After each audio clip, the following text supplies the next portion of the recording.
Whether you're a Marvel fan, a DC fan, or you just don't care, you can't deny the impact and success of the Marvel Cinematic Universe. Up until the Avengers, nothing like this has really been done before. Make a whole bunch of very different, very unrelated franchises, and then put them together for a massive team-up. Nowadays, everybody and their grandmother's trying to do the same thing, but as you might expect, it wasn't that easy. So today, we're going over 10 MCU movies that changed during development. Black Panther. Black Panther was released on February 18, 2018, and has since gone to become one of the highest-grossing superhero solo films. Pretty impressive when only a few years ago, studios thought female and minority-led superhero films would never do well. In the official release of Black Panther, we are treated to Michael B. Jordan's performance as Eric Killmonger, one of the main antagonists in the comics. Killmonger was born with Wakandan royal blood, despite being raised in Harlem, eventually leading him to return to his homeland and challenge T'Challa for the throne. This is largely kept the same in the film, but we almost had a version where Killmonger wouldn't have appeared at all, instead lending the role of the villain to Kraven the Hunter. Kraven, a big game hunter and poacher, was introduced as a Spider-Man villain back in 1964. Director Ryan Coogler revealed in an interview with Yahoo Movies that if there was one character he wished he could have had in Black Panther, it would have been Kraven. Early on, he requested to use Kraven as a villain, but was unfortunately told no since the film rights of the character are still under Sony, as is the case with most characters originating from Spider-Man comics. In addition to Kraven, another well-known Marvel character was almost in the film, Elijah Bradley, aka Patriot. Debuting in 2005's Young Avengers, Patriot was the grandson of Isaiah Bradley, an incarnation of Captain America who received his powers as a part of a super serum experiment on African American men. Ryan Coogler told Cinema Blend that they had toyed with the idea of including him early on, but decided to remove him in order to focus more on Wakanda. A different version of Patriot has appeared in the MCU on Agents of S.H.I.E.L.D., but the only thing they have in common is their name. A very, and I mean very, early version of the film wouldn't have included Wakanda at all. Back in the 1990s, before the MCU was even a thought, a Black Panther film was discussed and almost went into production, with Wesley Snipes and John Singleton heading the development. Snipes wanted to have the film closely resemble the comics, similar to the film we have today. However, Singleton had a radically different vision. This early version of the film would have included Black Panther dealing with racial politics during the Civil Rights Movement. Given how much comic book movies deviated from their source material in the 90s and early 2000s, as well as their generally negative reception, it's fairly likely this version of Black Panther wouldn't have done so hot. It may have taken an extra 20 years, but we finally got the Black Panther film we deserve. Doctor Strange. Doctor Strange was a very ambitious film for the Marvel Cinematic Universe, being the first real step into the mystical and magical side of the comics. The film stars Benedict Cumberbatch as the titular Doctor and is based off of the comics where Strange is the master of mystic arts and sorcerer supreme of the Marvel Universe, meaning that he's in charge of protecting it. So I keep a watch list of individuals and beings from other realms that may be a threat to this world. Your adopted brother Loki is one of those beings.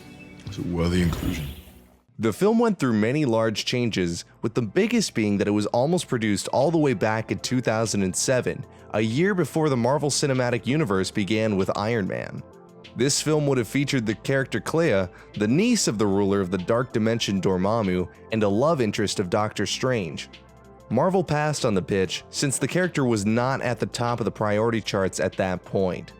Fast forwarding to the 2016 film that we got, the film went through a handful of notable changes, including characters almost being cut, villains actually being cut, and almost casting a different actor as the Doctor himself. Before the film was released, the character of the Ancient One was the subject of much controversy. In the original comics, the character was an elderly Tibetan man, but was changed to a woman in the film. The character was going to remain Asian at first, but director Scott Derrickson decided to cast British actress Tilda Swinton instead, fearing that this would be too reminiscent of the Dragon Lady trope, which is an Asian woman whose characterization comes from her physical and sexual aggression, mysteriousness, and untrustworthiness. We then come to the character of Wong, who almost didn't appear in the film at all, as Derrickson thought that version that appeared in the comics was an embarrassing racial stereotype. However, after the choice to cast the Ancient One as a Caucasian, he realized it would be even more racist to not include any Asian characters, given the film's primary setting and the history of the comic books. Wong was changed from a tea-making manservant in the original comics to a well-rounded and independent drill sergeant character. Moving on to the villains, Strange faces off against the traitor Caecilius and the leader of the Dark Dimension Dormammu in the 2016 film. However, initially, Derrickson wanted Nightmare, the leader of the Dream Dimension, to be the villain of the film. However, given how much exposition already existed in the film in order to explain the mystic arts and sorcery, they felt that exploring the Dream Dimension would be far too much for viewers to handle in one movie. It's certainly possible we'll see him as a villain in a potential sequel, if one is ever produced. Lastly, we'll be taking a look at Dr. Stephen Strange himself. Initially, Joaquin Phoenix, known for his work in Walk the Line and Her, was attached to the role nearly up until production began. However, at the last minute he bailed out, fearing the lengthy production schedule associated with the Marvel Cinematic Universe. This isn't that outlandish of a fear, given how many films he'd have to be involved in down the road. Captain America: The Winter Soldier. Captain America: The Winter Soldier is a fairly self-contained movie, focusing on Steve Rogers searching for his place in the new world with the assistance of Nick Fury and Black Widow. However, another oft-forgotten Avenger would have made an appearance in the film at one point as well: Hawkeye. Despite being one of the original Avengers in the MCU, Hawkeye hasn't really had much to do in the franchise, aside from his expanded role in Age of Ultron. However, he was initially going to be a rather big part of the Winter Soldier, as revealed in the DVD commentary track. Hawkeye was initially planned to represent the growing gap between Cap and his S.H.I.E.L.D. friends. If he were to receive a call saying that Cap was a fugitive and needed to be brought in, what would he have done? Ultimately, in the initial version, Hawkeye would have followed orders and tracked down Captain America, even having a scene where the two would face off in Washington, D.C. Cap would have eventually realized that Hawkeye was tricking S.H.I.E.L.D. and was actually getting rid of the tracker on his suit for him. However, the film seemed to be a bit too bloated, so it was unfortunately cut, and Hawkeye's allegiance to S.H.I.E.L.D. and the Avengers as a whole would later go on to be tested in Civil War. The Winter Soldier is also the film where we were introduced to the Falcon, a character serving as a sidekick of sorts to Captain America. While the role eventually went to Anthony Mackie, originally Michael B. Jordan was actually in talks to take on the role. Additionally, he was also in talks to play Harry Osborn in the Sony film The Amazing Spider-Man 2. Lastly, thanks to an animatic storyboard provided by James Rothwell, we can see a very different version of a Hydra scene from the film. In both versions, Cap and Black Widow stumble across an ancient piece of hardware that has the preserved brain of Arnim Zola, henchman to the Red Skull from Captain America: The First Avenger. While in the final version, Zola is content with sacrificing himself in order to take out Cap and Black Widow, he's less interested in that idea in the original, fully intending to live on through the internet. Zola also reveals that Baron Wolfgang von Strucker is leading Hydra from the shadows, which is something that was only revealed in the mid-credits scene in the final version of the film, along with the reveal of Quicksilver and Scarlet Witch. The Avengers. The original Avengers might just be one of the most important films of the past decade for what it signified. So much was riding on this film, and it succeeded in almost every aspect. It proved that superhero team-up films could work, and shared universes were the next big blockbuster trend. Like every other film on this list though, it could have turned out very different, including leaving Loki out entirely. From the viewpoint of the rest of the franchise, it made sense to have Loki be the first villain the Avengers take on together, as he's relatively small, comedic, and personal. The initial idea for the villain had some of these elements, but also included a sense of tragedy. The villain was almost the Hulk. Director of The Incredible Hulk Louis Leterrier wondered initially if the villain that the Avengers come together to face off against shouldn't be a villain, but rather a hero whose agenda they just don't understand. In the final version of the film, we get a scene where Bruce Banner loses control of his anger and becomes the Hulk, attacking the Avengers in a raw, primal rage. This is just a taste of what could have been, had the Hulk's anger been unleashed upon the Avengers for the entire film, without their added understanding of his condition. Some fans were wondering where some of the other founding members of the Avengers were during the events of the first film, namely Ant-Man and the Wasp. While Ant-Man eventually did go on to receive his own movie and join the Avengers in Civil War, with the Wasp making her debut in the aptly named upcoming film Ant-Man and the Wasp, She was actually planned to appear much earlier in the franchise at one point, even earlier than Ant-Man. In an interview with NY Daily News, Joss Whedon revealed that Janet Van Dyne, aka the Wasp, was included in early drafts of the film. Given that Whedon is a huge fan of the Wasp, it took a lot from him to finally cut her from the film. He stated that unfortunately, there were just too many characters to introduce and keep track of that it ended up feeling a bit bloated. Ant-Man. Speaking of the Wasp, let's talk about Ant-Man. If you follow Marvel news and keep up to date about the development of the films, then you might have heard that Edgar Wright was originally the director of Ant-Man. Wright is an incredibly stylistic director, as seen in some of his films such as Scott Pilgrim vs. the World, Shaun of the Dead, and Baby Driver. With such a strange and outlandish concept like shrinking into the molecular world, it seemed like a match made in heaven. But unfortunately, it was too good to last. While Wright's original draft of the film ended up as the spine of sorts for the final movie, much of it was changed when Peyton Reed, director of Yes Man and The Breakup, sat down in the director's chair. The elements that were carried over from Wright's version were the heist theming, as well as having Hank Pym pass the torch of Ant-Man over to Scott Lang. But after Reed took over as director, the film's tone changed significantly. However, the original tone has never been specified or detailed, just that it was different from what we ended up with.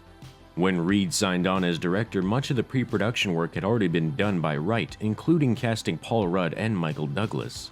So what exactly did Reed change other than the tone? Well, quite a bit.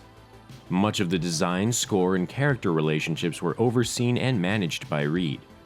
Initially, the character of Hope Van Dyne, the eventual Wasp, was a much smaller character in Wright's version. However, after some convincing by Evangeline Lilly, she received a much larger part and some physical stuff that wasn't in the original version. Additionally, the Quantum Realm, the fight with Falcon, and Michael Peña's comedic stories were all Reed's ideas. Given that Wright wasn't able to fully flesh out his ideas, it's unfair to state whether or not Reed's version was ultimately better or not. Due to the creative differences between Wright and Marvel Studios, it's unlikely we'll ever see his vision for a Marvel film, unfortunately. One last bizarre change from the original version of Ant-Man was an unexpected cameo, Arnim Zola. Yes, the Hydra henchman turned supercomputer from the Captain America films. Zola would have appeared at the beginning of the film, during the flashback where a young Hank Pym meets with Howard Stark and Peggy Carter, angrily declaring that nobody will ever get their hands on the Pym particle. Zola would have apparently infiltrated S.H.I.E.L.D. alongside the younger version of the Winter Soldier's villain, Alexander Pierce, via Operation Paperclip, a real-life secret program where more than 1,600 German scientists, engineers, and technicians were recruited in post-Nazi Germany and taken to the United States for government employment. Many of them were former members of the Nazi Party, and in the Marvel Universe, Hydra as well. Given that this scene takes place in 1989, 44 years after the original Captain America film, Zola would have already uploaded his consciousness into the computer. A few pieces of concept art exist of how Zola would have appeared in this scene, looking remarkably close to his comic book incarnation, where he is essentially a robot with his face projected on a screen. Avengers: Age of Ultron. The Hulk's nemesis from his original film, the Abomination, was actually slated to return in Avengers: Age of Ultron at one point, according to his actor Tim Roth. Not much is known about what the Abomination would have done in the film, known only as Avengers 2 at that point. It's likely he was left behind after the decision to include Ultron was made. Additionally, a few other big-name characters were supposed to make appearances, such as Spider-Man and Captain Marvel. In regards to Spider-Man, Sony actually approached Marvel early on during production of the film, but as soon as the deal was finalized, Joss Whedon had just locked in his script. As for Captain Marvel, she was planned early on in development, but they simply chose to cut her. In an interview with MTV News, Marvel Studios president Kevin Feige stated that they didn't want to introduce her fully formed in a flying costume before the audience even got to know who she was. Aside from characters, a good amount of scenes and costume changes were made during development. During the scene where the Hulk goes on his savage rampage, only to be taken out by Tony Stark's Hulkbuster, he was actually initially going to turn gray instead of staying his iconic green look. This was leaked early before the film's release in the form of a Funko Pop figurine showing a gray Hulk titled Savage Hulk. Moving away from Hulk, let's talk about Thor and how his subplot was ripped apart during the editing process. Almost an entire hour of Thor's subplot was cut, leaving us with the rather confusing dream sequence hinting towards Ragnarok instead. In the original version, Thor would have gone to speak to the Norns, female beings in Norse mythology who controlled destiny.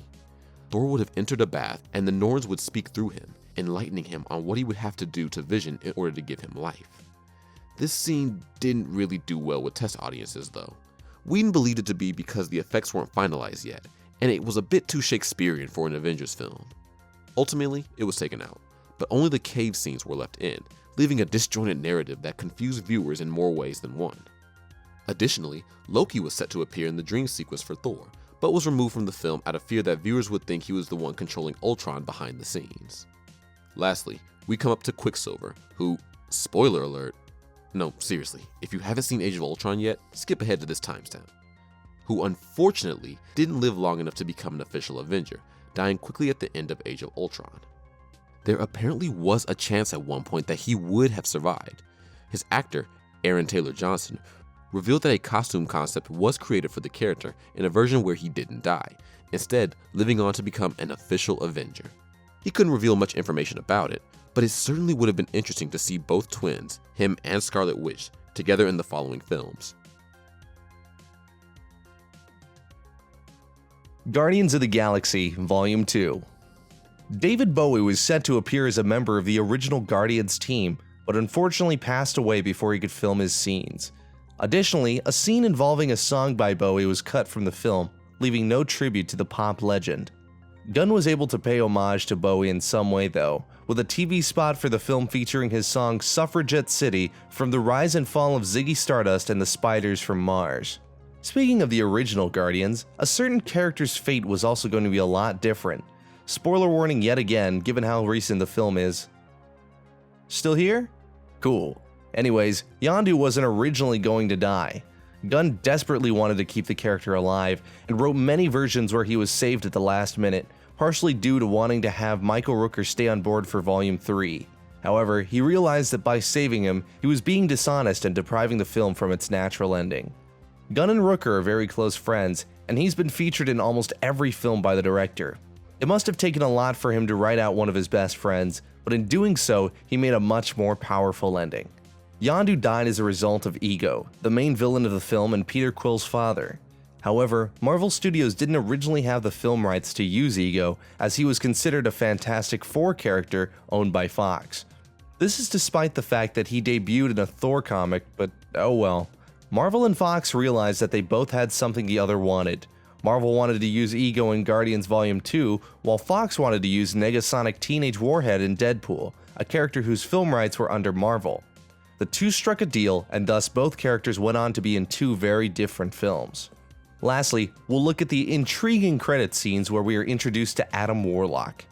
Despite being a huge character in the comics, most moviegoers were confused by the cosmic being appearing, unsure of who he was or what he meant. Gunn is a huge fan of the character, and initially wanted Warlock to appear in a major role in Volume 2. However, like many films on this list, the film became too bloated with too many new characters, and the focus was instead shifted over to Mantis. Thor Ragnarok. When comparing Thor Ragnarok to the previous two Thor movies, it's immediately clear that it is an entirely different beast. While Thor is certainly a popular character, his films were never the hits that Marvel wanted them to be. Enter Ragnarok, the most critically acclaimed Thor film so far that managed to outdo Justice League in spades both financially and critically. Much of this success can be accredited to the film's new sense of humor and lighthearted nature, which is to be expected given that the new director is Taika Waititi, known for his comedic work on Flight of the Conchords and What We Do in the Shadows. This is gonna be more of an acid trip than Doctor Strange, and I'm gonna love it!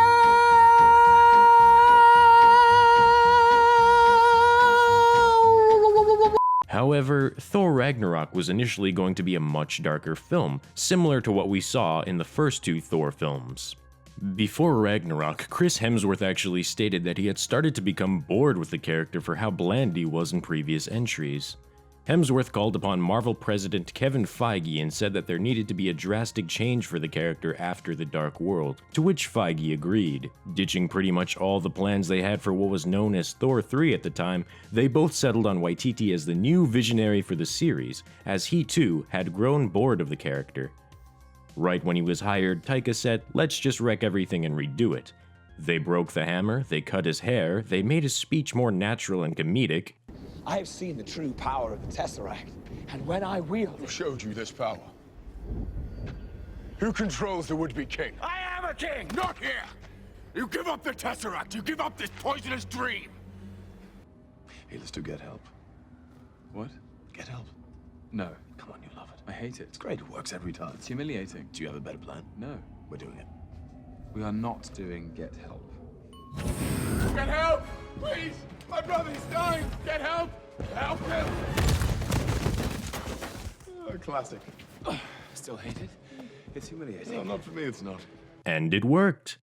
Much of the dialogue was improvised, with Waititi shouting out changes to the actors off screen. The direction of the film was very freeing and easygoing for Hemsworth, who absolutely loved it. Changes could come from almost everywhere, including a Make-A-Wish child who visited the set on the day the Hulk Coliseum fight was filmed. Knowing the Marvel Universe inside and out, the kid told Hemsworth he should say, "We know each other, he's a friend from work," and they loved it. That kid's wish most definitely came true, as his line went on to be used in almost every trailer for the film. One major and somewhat noticeable change was during the scene where Thor and Loki meet with Odin on a large cliff by the sea. It was actually initially filmed in New York City, as was the scene where Hela obliterates the hammer. The two brothers would have found their father living as a homeless man in the back alleys of the city, choosing this to be his final resting place. However, audiences found this to be far too sad, having the magnificent king of Asgard die in a nasty back alley. It was changed to be given a more mystical Norse feeling, and a more fitting location for the brothers to share an emotional moment with their father without all of the city distractions.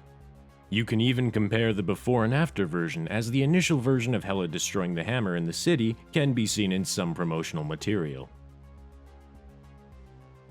The last major change in Ragnarok comes from the character Valkyrie and her sexuality. Thor Ragnarok was almost the first MCU film to feature an LGBT character in a major role. Actress Tessa Thompson stated that her version of the character was bisexual, much like in recent comics, but there is no evidence of this in the film. Well, it turns out a scene was shot that showcased her sexuality, but was ultimately cut. The scene in question would have shown a woman coming out of Valkyrie's bedroom, indicating the two had had sex the night before. Waititi decided to cut the scene though, as he worried that it felt out of place, almost as if they were stopping the film to acknowledge the fact that she's bi. Representation is important, but stopping a film just to make sure everyone knows the character's sexuality is a bit odd and unnatural. Ultimately, Valkyrie is still a bisexual character, and a moment that alludes to it is still present in the final film. Thompson recalls the flashback scene where we see Hela murder the rest of Valkyrie's warrior clan. There's a shot of her falling back after one of her fellow warriors was slain, to which Thompson states, "In my mind, that was my lover." Spider-Man Homecoming. After much agony and corporate bullshit, Spider-Man is finally an official part of the Marvel Cinematic Universe. Debuting in Captain America: Civil War and then getting his own film in the form of Spider-Man Homecoming, it's so relieving to see the web-slinger alongside Iron Man, Captain America, and the rest of the Avengers, right where he belongs. Given how big this film was, and how much negotiating and bargaining took place in order to make it happen, it only makes sense that an immense amount of changes occurred during development. So buckle your seatbelts, kids. This'll be a long one. So let's start off by talking about the last film incarnation of Spider-Man, Sony's The Amazing Spider-Man, starring Andrew Garfield. There was a chance that Andrew Garfield would have continued his portrayal of Spidey into the MCU, despite Marvel's claims that this was never considered.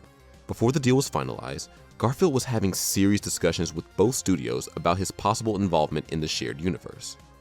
However, after fears that it would be too confusing for viewers to see Sony's version of Spider-Man crossing over into the MCU, the idea was ultimately canned in favor of a new actor. Interestingly, Tony Stark was not the original choice for Peter's mentor. Nick Fury, who hasn't been seen since Age of Ultron, was actually the initial choice. While Samuel L. Jackson was never officially signed onto the film, early mood reels showed his portrayal of Nick Fury guiding Peter in place of Stark. Given the reasons for Iron Man to be used instead, including their connection that was introduced in Civil War, it made far more sense for the role to ultimately go to him. Cameos from other Avengers were planned to show up at one point. In the final version of the film, during the iconic ferry rescue scene, Iron Man shows up to help Peter out, later scolding him for being so reckless. However, concept art reveals that War Machine and Vision were both set to join the rescue at one point in development. The reason for their removal is unknown, but the most likely possibilities would be the cost and the fear of having Spider-Man overshadowed in his own movie. Our last stop on the homecoming train is Spider-Man's costume. Each reboot of Spider-Man has given a fresh take on the iconic outfit, with Homecoming giving us a high-tech Stark Industries developed suit. However, many different designs based on the vast history of Spider-Man mythos were considered, with concept art to boot. One design that was considered was the red and black suit that appeared in the Superior Spider-Man comic series. This was an arc where Dr. Octopus killed Peter and lived inside his body for a while. Yeah, that happened. Moving on, it's a really cool design, but was ultimately cut for unknown reasons. The second suit was based off the Scarlet Spider, as well as a Spider-Man mask that costume designer Ryan Meinerding made when he was 17. While this exact depiction wasn't used, it did inspire the final version of Peter's homemade spider suit. Captain America: Civil War. Given how big of a gathering this was, despite not having as big of a budget when compared to an official Avengers film, a lot was riding on whether or not they could afford everyone to make an appearance. Naturally, their biggest worry was not being able to afford Robert Downey Jr. As a result of this possibility, different versions of what was known at the time as Captain America 3 were created. Without Downey Jr., one possibility for the climax of the film would be on Mad Bomb, a weapon that has appeared in Captain America comics since 1976. This weapon was used by a secret society to turn Americans against each other, fighting to the death while the society takes over in the background. In the climax of this version, Baron Zemo would have unleashed Mad Bomb on the Avengers, causing them to go into rage mode against Captain America, forcing him to have to fight his friends in a desolate situation. Even the Avengers that fought on his side in Civil War would have turned on him, like Bucky and Falcon. Another possible story would have focused again on Bucky Barnes, the Winter Soldier, and his relationship with Steve Rogers. It would have dug deeper into the ramifications of their relationship, with Baron Zemo as the main antagonist. However, once Robert Downey Jr. signed on to the film, the Mad Bomb idea was dropped and the Bucky story was absorbed into the larger Civil War plot. After getting the Iron Man situation figured out, we're then presented with another situation: Spider-Man. As we've noted previously, introducing Spidey into the MCU was not an easy process, not by a long shot. At first mention of negotiations going well with Sony, the writers, Christopher Marcus and Stephen McFeely, began to incorporate the character into the script. But then a month or two later, Kevin Feige came in to say that negotiations weren't going as well, so write him out. The negotiations went well again, and they had to add him back in quickly. All in all, it sounded like a stressful writing situation with Spider-Man. However, it was made clear that even if Spider-Man couldn't make it into the film, another character could have taken his place and fulfilled the same role. A different sixth team member was being prepared for Team Iron Man in case Spider-Man couldn't join in on the fun. It's never been revealed who this team member would have been, but many fans speculate that it could have been Daredevil, thanks to his popular Netflix series, or Captain Marvel, as a way to introduce her before her solo film, similar to Black Panther. And speaking of Black Panther, he initially had a much smaller role in the film, before he was grown. When things weren't looking so good for Spider-Man, Black Panther was given a larger role, where he was initially just a representative from Wakanda, along with his father. Once they had acquired the rights to Spider-Man though, they decided to leave Black Panther alone, feeling that his new role added so much more to the film. Circling back to our previous entries with Ant-Man and the Avengers, the Wasp almost made an appearance, but was cut yet again. Given how she was shafted before, the Russo brothers really wanted to include her, but felt that her abilities were far too similar to Ant-Man's, which wouldn't really allow her to stand out in the film. Lastly, we'll be looking at some of the costume changes that were made during development to a few of the key characters. In the final film, Zemo is portrayed as an average Joe in civilian clothing in order to really push the message that their enemies can come from anywhere. At one point though, it seems like there were plans to have Zemo appear in his more traditional supervillain outfit, complete with purple hood and everything. Additionally, Black Panther was originally going to have his cape from the comics, and Hawkeye would have had his mask from the comics as well.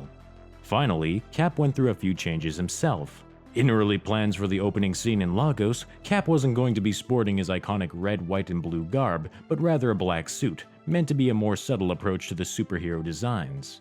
This was ultimately changed given that his red, white, and blue getup is far more iconic, and this is a Captain America film after all. But still, it looks pretty cool. Oh well.